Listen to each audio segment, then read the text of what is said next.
Hi Nick, money is worthless. Yes, I've said it, and I shall go and try and explain it now. But before I do, have a look at this lovely view. So I'm currently on a walk heading to a nature reserve, and this is the view I currently have. No animals yet, but I'll keep you posted on that front too. So with this idea that money is worthless, let's start at the very lowest denomination of coin, the penny. In America, the US penny is an 100th of a dollar, like the UK penny and the euro cent, but it costs 2 pennies to make, similar to the UK penny, and I don't know about the euro cent, but it's probably similar as well. So you're now spending more money to make something which doesn't even help with the transaction of goods or services. You might as well get rid of it and save yourself, like a couple of £billion. I mean, in America at least, and I'm pretty sure in the UK we had this, there used to be a 1,000th of a dollar in America.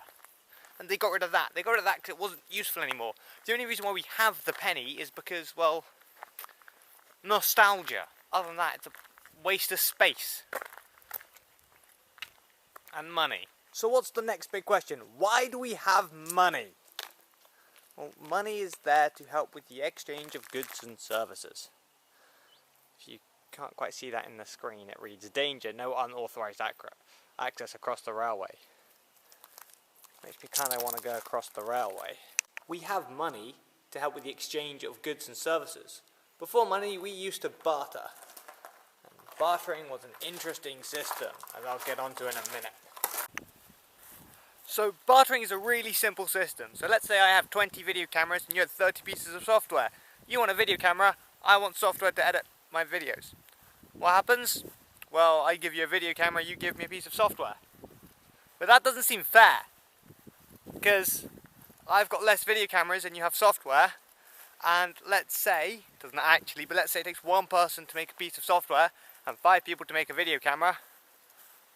Although I've got what I want and you've got what you want, I've got a really bum deal. So they came up with this intermediary service which is known as money, because stop all these bum deals happening. And money works really simply. Yeah? You've got to pay 5 guys, let's say £1 an hour to make a video camera. Let's say it takes 2 hours to make a video camera. That's 10 quid you'll spend making a video camera, assuming all your parts are free. And it takes one guy 5 hours to make a piece of software, and again you pay him £1 an hour. So a piece of software is worth £5 and a video camera is worth 10. So now suddenly 2 bits of software is worth 1 video camera. And that's how money works. But as I said originally, we had things like an 1,000th of a pound. And when you have an 1,000th of a pound, yes, when it was made it probably helped loads, but now it doesn't, so we don't have it anymore. Same as the penny doesn't really help. If you get rid of the penny, make everything to, an even number ending, so you can use a 2p coin. Hey. Simple. And although in the UK at least, all the brown coins are known as coppers, they're not made of copper. Lies. All of it lies. So we stopped bartering and started using money. The other advantage to money is that you can print your monarch on it. In the UK it's monarch, or you can print your leader on it. So when the Romans came and invaded everywhere and put their money in place, they put their emperor on the coin, and suddenly you knew who was in charge at all times because you just looked at the coin.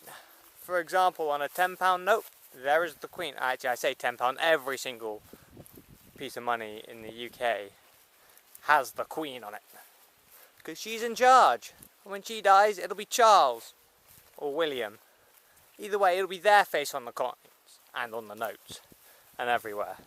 Money is a bit like celebrities, because celebrities only have a place in the world or are famous because we want them to be famous.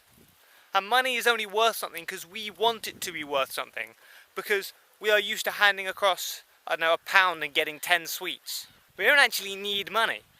We like it, and humans used to be hunter-gatherers. And as hunter-gatherers, we didn't have really a need for money, because we didn't get what we want. We just go and hunt it, or collect it. But when we stopped doing that, and some people went and collected stuff, so then you had all the hunters, all the meat and the gatherers, all the fruit, you know, and they'd trade amongst each other. And then if, you know, I've got this slab of sheep, let's say, lovely bit of sheep, and you have a load of grain, I want your grain, you want my sheep. Done. Originally they'd weigh it, and it'd be, it's weight in gold. It's where it comes from. That's the saying of, oh, it's worth its weight in gold kind of thing. It comes from, they used to weigh things against gold. Obviously 1 pound of sheep is going to be the same weight as 1 pound of gold, and which is going to be the same weight as 1 pound of wheat.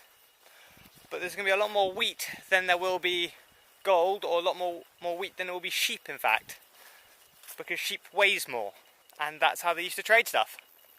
Not necessarily fair, but it worked. And so that's where money comes from. And in Britain we have the pound as our currency, and that's where it comes from, because we used to measure things and use the weight of it. Clever, ain't it? Money's quite a cool thing. You don't really need it. It's actually completely worthless. This is really a nice walk. It's like, what makes it especially nice is I don't have to see any, like, horses. I hate horses. I haven't seen many animals though.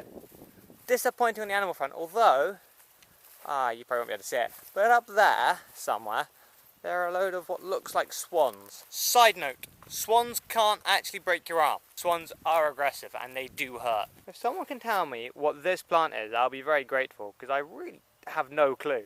Sorry for it being kind of a while since I made a video, but I hope you enjoyed this one.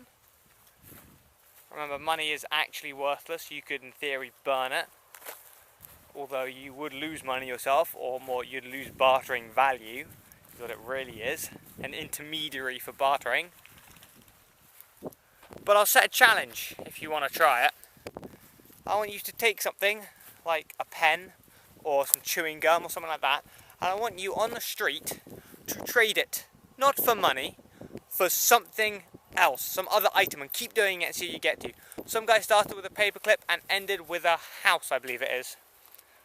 So, have a go at trying that. It's quite hard. I've done it. I managed to get to... I did really kind of quite rubbish. Actually, no, I got to a phone card with some money on it, so that was quite cool. Anyway, I'd advise you try that. Have a go at it. See you next time.